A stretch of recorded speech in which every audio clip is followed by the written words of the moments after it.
Hello everyone. आज का हमारा टॉपिक है प्राइवेट न्यूसेंस। प्राइवेट न्यूसेंस को टॉर्ट ऑफ न्यूसेंस भी कहा जाता है। अब हम न्यूसेंस का मीनिंग देखते हैं। वैसे तो न्यूसेंस हम प्रीवियस वीडियो में देख चुके हैं, बट स्टिल एक बार देख लेते हैं। लिंक आपको डिस्क्रिप्शन में मिल जाएगा। ये एक पर्सन है ए। अब इस पर्सन के पास राइट है कि ये अपनी प्रॉपर्टी को अच्छे से एंजॉय कर सकता है। बट अगर कोई दूसरा पर्सन किसी ऑफेंसिव स्मेल से, ऑफेंसिव वाइब्रेशन से, ऑफेंसिव लाइट से, ऑफेंसिव नॉइस से, ऐसी किसी भी चीज़ से अगर इसके एन्जॉयमेंट में इंटरफेयर करता है तो उसको हम न्यूसेंस कहते हैं। ठीक है। हमने देखा कल की वीडियो में पब्लिक न्यूसेंस होता है जब पब्लिक के राइट्स में इंटरफेयर करा जाता है। आज हम पढ़ेंगे प्राइवेट न्यूसेंस के बारे में। प्राइवेट न्यूसेंस यहाँ पे बात होगी प्राइवेट इंडिविजुअल की। तो इसके तीन असेंशियल एलिमेंट्स हैं। फर्स्ट है अनरीजनेबल इंटरफेरेंस, सेकेंड है interference with the use of enjoyment of land, and last है डैमेज। इनको हम वन बाय वन देखते हैं। सबसे पहले हम शुरुआत करते हैं अनरीजनेबल इंटरफेरेंस से। अब देखिए, इंटरफेरेंस हो सकता है कि प्लेंटिफ की प्रॉपर्टी को डैमेज कॉज कर दे या फिर प्लेंटिफ को पर्सनल डिस्कम्फर्ट कॉज करे। बट हर इंटरफेरेंस को हम न्यूसेंस नहीं बोल सकते। अगर हमने कंस्टिट्यूट करना है न्यूसेंस तो इंटरफेरेंस अनरीजनेबल ही होना चाहिए। जैसे एग्जाम्पल के लिए लगाइए कि ये एक पर्सन है जिसका घर है, बिल्कुल रोड के पास। तो अब यहाँ पे तो यार ऑफकोर्स रोड है, हाईवे है, तो ऑफकोर्स नॉइस है बहुत ज़्यादा। तो ये जो पर्सन है ये न्यूसेंस के लिए एक्शन नहीं ले सकता है यहाँ पे, क्योंकि ये अनरीजनेबल नहीं है। राइट। एंड सेकेंड थिंग है, लगाइए आप कि ये ए पर्सन की प्रॉपर्टी है, ये बी पर्सन की प्रॉपर्टी है। अब ये जो ए पर्सन है ये अपने घर में रेडियो सुन रहा है और बी ये कहकर सूट फाइल नहीं कर सकता कि भाई इस रेडियो की आवाज़ से मेरे से पढ़ा नहीं जा रहा, तो ये न्यूसेंस हो गया। ठीक है, ऐसा नहीं है पॉसिबल। तो इंटरफेरेंस जो है वो अनरीजनेबल होना चाहिए। जैसे केस देखते हैं हम, राधे श्याम वर्सेस गुरुप्रसाद। अब इस केस में क्या हुआ, ये प्रेमिसेस है। डिफेंडेंट भी इसी प्रेमिसेस में रहता है और प्लेंटिफ भी इसी प्रेमिसेस में रहता है। प्लेंटिफ इस प्रेमिसेस के फर्स्ट फ्लोर पर रहता है एंड डिफेंडेंट जो है वो इस प्रेमिसेस में फ्लोर मिल का बिजनेस चलाता है।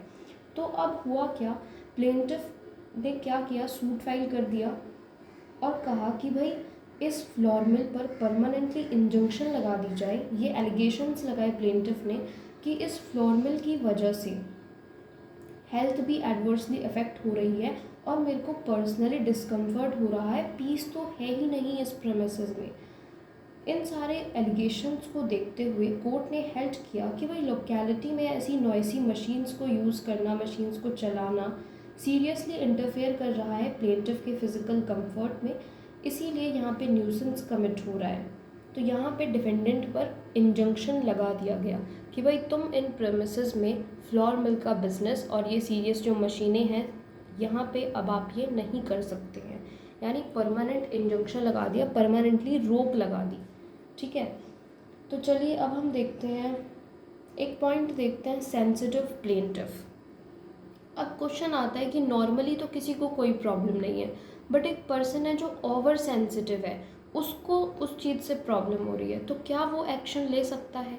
तो आंसर है, अगर कोई भी एक्ट है और वो दूसरों के लिए तो रीजनेबल है, नॉर्मल है बिल्कुल, बट एक पर्सन है जो ओवर सेंसिटिव है उसके लिए वो अनरीजनेबल है, तो भाई यहाँ पे वो पर्सन एक्शन नहीं ले सकता है। जैसे एग्जाम्पल, एक हेल्दी पर्सन के लिए तो ट्रैफिक जो है वो न्यूसेंस नहीं है, बट एक सिक पर्सन के लिए है, तो यहाँ पे वो पर्सन एक्शन नहीं ले सकता है। ऐसे इसके लिए हमारे पास एक केस आता है, केस से आपको अच्छे से समझ आ जाएगा। इस केस में क्या हुआ कि जो प्लेंटिफ है, प्लेंटिफ ने कहा कि चर्च की जो बजिंग नॉइस है उससे मेरे को बहुत ज़्यादा पर्सनली डिस्कम्फर्ट हो रहा है।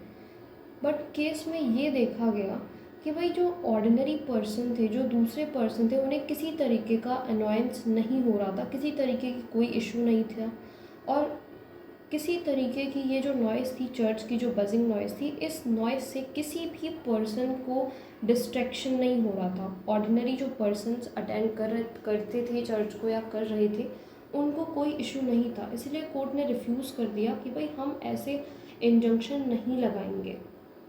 तो अगर कोई भी पर्सन ओवर सेंसिटिव है और नॉर्मल पर्सन्स को कोई इशू नहीं है उस पर्टिकुलर चीज़ से, तो वो पर्सन, ओवर सेंसिटिव पर्सन जो है वो एक्शन नहीं ले सकता है न्यूसेंस के लिए। अब हमारा सेकंड पॉइंट आता है। अब सेकंड पॉइंट क्या है? सेकंड पॉइंट है इंटरफेरेंस विद द यूज़ और एन्जॉयमेंट ऑफ लैंड। अब भाई इंटरफेरेंस प्रॉपर्टी में भी हो सकता है, यानी इंजरी जो है वो प्रॉपर्टी को भी हो सकती है, और इंजरी जो प्रॉपर्टी पर रहने वाले लोग हैं उनके कंफर्ट या उनके हेल्थ में भी हो सकती है। तो इसको हम दो पार्ट में डिवाइड करके देखेंगे। तो फर्स्ट पॉइंट होगा हमारा injury to property, and second point होगा हमारा इंजरी टू कंफर्ट और health of occupants of certain property, यानी कि उस प्रॉपर्टी पर रहने वाले लोगों के कंफर्ट और हेल्थ में भी क्या हो सकती है, इंजरी हो सकती है। तो इंटरफेरेंस दोनों चीज़ों में हो सकता है। तो पहले हम देखते हैं इंजरी टू प्रॉपर्टी। तो अब हमारे पास फर्स्ट पॉइंट है। इसमें क्या बताया गया है? इसमें कहा गया है कि एक अनऑथराइज्ड इंटरफेरेंस, अगर कोई पर्सन अपनी प्रॉपर्टी को अच्छे से यूज़ कर रहा है और आप उसकी प्रॉपर्टी के यूज़ में अनऑथराइज्ड इंटरफेरेंस करते हो, चाहे वो किसी ऑब्जेक्ट से हो, ऑब्जेक्ट टेंजिबल हो या इनटेंजिबल हो, जो डैमेज कॉज कर रहा है प्रॉपर्टी को, तो वो एक्शनेबल न्यूसेंस होगा। जैसे कि एग्जांपल, आपकी प्रॉपर्टी के में ट्री है और वो ट्री जो है वो दूसरे पर्सन के प्रॉपर्टी में चला जाता है, ठीक है, चाहे उसकी रूट्स जाती हैं, चाहे उसकी ब्रांचेस चले जाती हैं, या फिर इस एग्जांपल के बजाय वाटर, गैस, स्मोक, फ्यूम्स कुछ भी चला जाता है नेबर की लैंड पे और वहाँ पे जाकर डैमेज कॉज कर रहा है, तो भाई अनऑथराइज्ड इंटरफेरेंस माना जाएगा और ये न्यूसेंस है। तो अगर कोई पर्सन अपनी प्रॉपर्टी को अच्छे से यूज़ कर रहा है, उसमें अनऑथराइज्ड इंटरफेरेंस कर रहे हो आप, चाहे वो किसी ऑब्जेक्ट से होगा, चाहे पर्सन से होगा, चाहे फिर वो ऑब्जेक्ट टेंजिबल हो या इंटेंजिबल हो, जो डैमेज कॉज कर रहा है पर्सन की प्रॉपर्टी को, तो वो एक्शनेबल न्यूसेंस है। ठीक है। एक केस है हमारे पास, ST Helen smelting corporation versus tipping. अब इस केस में क्या हुआ, जो डिफेंडेंट है, डिफेंडेंट की कंपनी में जो काम होता है, उस कंपनी के में से कुछ धुआं निकलता है और उस धुएं की वजह से प्लेंटिफ के जो ट्रीज़ थे और जो श्रब्स थे वो डैमेज हो जाते हैं। तो अब ये जो डैमेज है, ये क्या हुआ, ये हो गया इंजरी टू प्रॉपर्टी, यानी कि प्लेंटिफ की प्रॉपर्टी को लॉस हो रहा है, तो यहाँ पे डिफेंडेंट्स को लायबल बनाया गया। अब हमारा सेकंड पॉइंट आता है इंजरी टू कंफर्ट और हेल्थ। अब इसमें क्या होता है, अगर आप एक पर्सन है, ये अपनी प्रॉपर्टी को अच्छे से यूज़ कर रहा है, अगर इसके इस यूज़ में अनलॉफुली इंटरफेयर करते हो और उसकी वजह से पर्सन के कंफर्ट में, इसके कन्वेंस में कोई भी प्रॉब्लम आती है, मतलब इसको डिस्कम्फर्ट हो गया, जैसे एग्जांपल आपकी ये प्रेमिसेस है और इसमें से क्या हो रहा है, इस प्रेमिसेस में से बहुत ज़्यादा स्मोक आ रहा है इस एक ही प्रॉपर्टी में, तो भाई अगर ऐसा कुछ हो रहा है तो आप लायबल हो।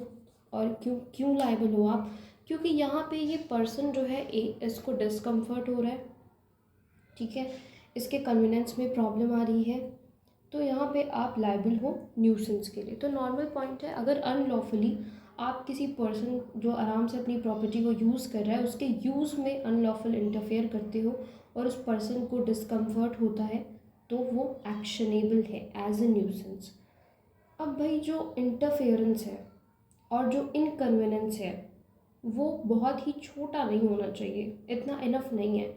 एक रूल है हमारे पास, डी मिनिमिस नॉन क्यूरेट लेक्स, जिसका मतलब है कि भाई लॉ जो है वो बहुत ही छोटे मैटर्स को, ट्रिफलिंग मैटर्स को जो है वो एंटरटेन नहीं करता। तो यहाँ पे सीरियस इनकन्वीनियंस एंड इंटरफेरेंस होना चाहिए प्लेंटिफ की कंफर्ट में, प्लेंटिफ के प्रॉपर्टी में। ठीक है, तो ये था हमारा सेकेंड पॉइंट जो कंप्लीट होता है। अब लास्ट आता है डैमेज। थर्ड पॉइंट जो हमारा लास्ट पॉइंट है न्यूसेंस का, ये आता है डैमेज। अब देखिए डैमेज में क्या होता है, देखो ट्रेसपास तो एक्शनेबल पर से होता है, बट न्यूसेंस के लिए हमें एक्चुअल डैमेज प्रूफ करने की ज़रूरत पड़ती है कि हमें ये डैमेजेस हुए हैं, इसके लिए हम क्लेम कर रहे हैं। एक केस है हमारे पास, फे वर्सेस प्रेंटिस। इसमें क्या हुआ, डिफेंडेंट के हाउस की जो कॉर्निस है, कॉर्निस बालकनी टाइप कुछ था, और उस बालकनी का कुछ पोर्शन जो है वो प्लेंटिफ के गार्डन में जा गिरा। ठीक है, यहाँ पे अब इसकी वजह से जो प्लेंटिफ का गार्डन था उसमें डैमेजेस हुए, उसकी प्रॉपर्टी में डैमेजेस हुए, और जो वो कॉर्निस गिरा था वो रेन वाटर की वजह से गिरा था। बट अब प्लेंटिफ को तो डैमेजेस हुए हैं, और रेन जो थी वो नॉर्मल रेन थी, यहाँ पे ऐसा कुछ नहीं दिया गया कि ह्यूमन मेमोरी की ऐसी रेन थी वगैरह वगैरह, ऐसा कुछ नहीं है, नॉर्मल रेन थी। बट यहाँ पे फिर कहा गया कि हाँ भाई यहाँ पे न्यूसेंस है।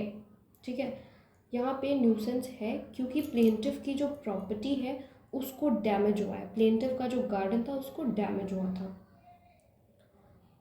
यहाँ तक हमारे 3 पॉइंट कंप्लीट होते हैं। अब एक पॉइंट और आता है, न्यूसेंस ऑन हाईवेज। ये एक एक्स्ट्रा पॉइंट है, आप लगा सकते हो कि ये थर्ड पॉइंट का ही एक पार्ट है।